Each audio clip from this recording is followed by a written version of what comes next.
Hi guys, this is part 3 of What If Gohan Never Stopped Training. If you enjoy the story and want to be notified when the next part is out, be sure to like and subscribe. Enjoy. Gohan landed in front of the cozy little house he called his home. He could feel the key of his mother and the residual key of his grandpa and Baba. Those two had apparently left not long ago. The surroundings around him was completely peaceful, the complete opposite of the storm raging in his mind. His father had decided not to come, because he thought that the world was in danger because of him. Flashback. Eternal Dragon Shenron, come forth and grant our wishes. As soon as Dende yelled that, the sky darkened and a bright pillar of light was emitted by the Dragon Balls and a huge dragon appeared out of the light. I am the Eternal Dragon Shenron. And I shall grant you any 3 wishes, as long as it is within my power. Gohan, you're the savior of the world, so you do the honors. Krillin encouraged. Gohan looked hesitant, but finally nodded. Eternal Dragon Shenron, we wish that you bring back all the people who died because of Cell. Gohan requested, hoping that his dad would also come back because of this wish. Do you realize what you are asking of me? Shenron asked, looking at Gohan expectantly. When he saw Gohan nod, he sighed and said, very well, but it will take me 2 wishes to fulfill your 1 wish. He boomed and started glowing. It is done. Now state your 3rd wish, child. He stated after about 5 minutes. Gohan tried searching for his father, but was disappointed as he couldn't feel his power. Do not waste your time, boy. The one you call Goku has not been resurrected. Why hasn't Dad been resurrected? Gohan asked the dragon. It is because the warrior Goku wasn't killed by Cell. He gave his life to protect the people of this planet. Shenron explained. Then, we wish that you bring Goku back to life. Dende requested. Hey guys, I need to talk to you guys about something. A voice came out of nowhere. Dad. Gohan called out. Hey son. Goku said cheerfully. Don't worry Dad, we'll wish you back in no time. Gohan said enthusiastically, happy that he could talk to his dad. Yeah, about that son, Goku said, the happiness gone from his voice. Almost every bad guy we've ever faced was either directly or indirectly after me. Hell, even I was sent to Earth to destroy it. So I've decided that since I'm always putting you all, my friends and family, in danger, I've decided that I won't be coming back to life. Goku said, shocking everyone. But Dad, there were many villains who weren't after you. Gohan said, on the verge of crying. Like his henchmen, even Vegeta and Nappa were after the Dragon Balls and not you. Hell, even Cell wasn't after you, he was only after 18 and 17. Don't worry Gohan, you've gotten a lot stronger than I ever would have imagined. And now you can finally be the warrior you were destined to be. The world doesn't need me anymore, you have become the protector Gohan. Gohan sobbed as Goku said that. Dad, is it because I killed you that you are not coming back? Gohan asked between sobs. What? Of course not son, I would never blame you. The choices I make are mine and mine only. I would never blame you for the choices I make. Goku said, shocked that his son would blame himself for something he did. Look Gohan, I would never blame you for anything I've done, okay? Goku said calmly, though still shocked that Gohan blamed himself for what happened. Gohan, I don't blame you for what happened, and I expect you don't blame yourself too. His voice was starting to fade. Goodbye son, I love you. Tell your mother, I love her. His voice fully faded. Gohan tried to put a strong front, but failed as he broke down crying. Flashback end. Gohan gulped and called himself a coward. He felt tired. Even though Dende had healed him, he still felt tired, if only mentally. His Saiyan side was sated while his human side was lonely, yearning for his mother's touch. However, he did not know how to break the news to them. For all of Chi-Chi's nagging, she loved her husband dearly. He took a small step towards the door. Great. Just great, he muttered. At this rate, I'll reach home by my next birthday. As if on cue, the doors to his house opened and a certain black-haired woman peered out through the darkness. The woman's eyes met Gohan's, and everything else that happened was pure instinct. Chi-Chi ran towards Gohan, enveloping him in a bone-crushing hug, knocking all the air out of him. Oh, thank God you're safe, Gohan. We were so worried. We saw everything through Baba's crystal ball. Bless Dende's soul for healing you.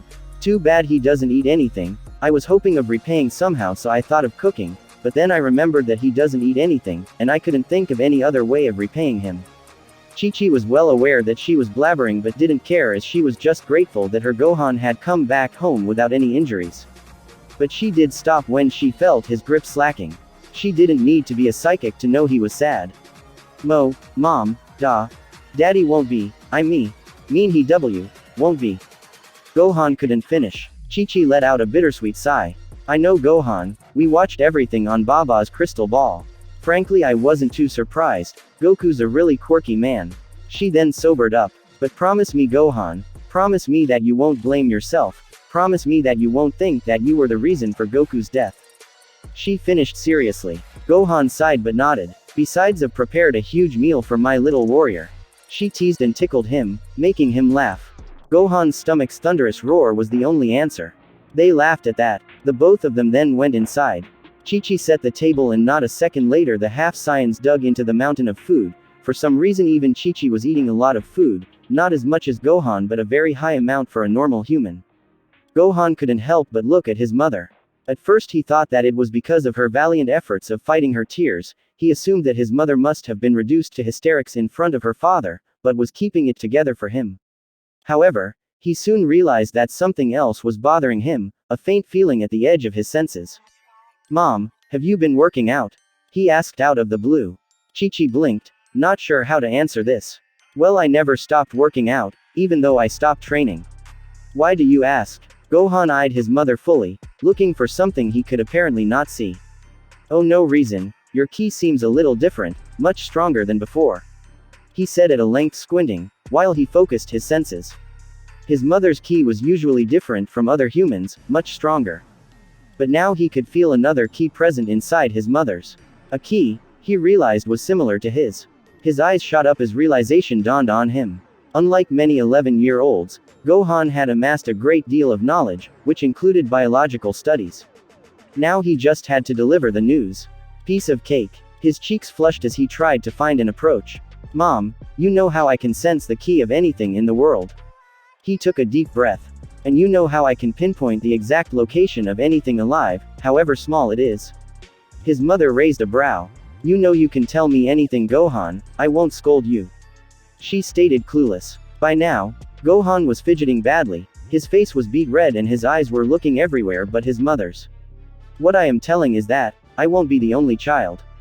He whispered. Chi-Chi took a big gulp of breath. Gohan, are you telling me that you think I am pregnant? Gohan had a small smile on his face. I don't exactly think you are, I am certain that you are. His mother's eyes widened. Well, that's nice, she said. At least we'll have some extra company. She added, promptly fainting afterwards. Gohan caught her, dreading, but expecting such a reaction. DBZ. Gohan laid on his bed. Gohan took a deep breath. I am sorry, he apologized sadly. Towards the heavens he took another deep breath. It's because of me that dad didn't come home. Tears flowed through his face. It's because of me that dad is dead. DBZ. Gohan yawned as he stretched, revealing in the sunray that had woken him up. He stared at the ceiling for a while, relieved that no nightmare had haunted him. He subconsciously let out his senses and found out that his mother was still asleep. He knew firsthand how hard it is to watch a fight helplessly, than to just fight. He let his senses extend further, looking for every familiar ki. Vegeta was up and training, like always. Bulma, Trunks from the future, and Bulma's parents were already sleeping. Even though it was still evening in West City. Even everyone in the Kame house was sleeping, where it was night time.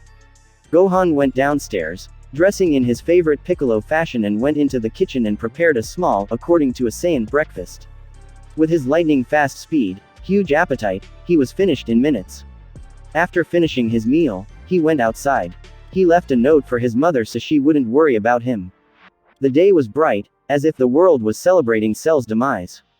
He just had to embrace the cheerfulness, feeling guilty at first but then remembering his mother's words. He transformed into the first stage of Super Saiyan, drinking in the surge of power. He then hesitated, would he lose himself like the last time? He gritted his teeth. His father had wanted him to become the protector, his father believed in him, and he wasn't going to let him down. He screamed as he transformed into the second stage, his power skyrocketed, his muscles enlarged and his eyes narrowed. He smiled, not the sadistic smile that scared Cell, but the smile of a child, after a job well done. The second time was so easy. He muttered. He would have defeated Cell faster, if he had transformed in the hyperbolic time chamber. He knew he was close to it in the HBTC, but wasn't near enough. He sighed sadly, if only. Gohan shook his head to get the thoughts of the past out of his head. The past is in the past. Dad would want us to be happy, and not sad. He wiped the tears from his face, watching them as they vaporized. Even without his aura, he had to be careful to not vaporize everything he touched. The best way to train a new power is to first test its limits. He remembered the teachings of Piccolo, as he powered up to his maximum in his current form. The earth shook under his immense power. He then started flying, slowly speeding up, so as to not create sonic booms. He slowly started speeding up, moving as fast as the speed of light and then going beyond. Gohan absently conjured a key barrier around his eyes. By the time you finish reading this paragraph, Gohan had already circled the earth a dozen times by now. Gohan laughed as he flew around the world. He was having the time of his life. Kami's lookout. Both Piccolo's and Dende's eyes widened as they felt Gohan's power and the speed he was traveling in. The young guardian was awestruck at Gohan's speed and power, with a huge smile on his face, while Piccolo only smirked. Amazing! Dende exclaimed, eyes still wide. He's so fast. Yes, he is setting new records. Piccolo said, still smirking. Circulating the earth in 0.56 milliseconds. West City. Vegeta was currently training in 1000 times Earth's gravity in his base form.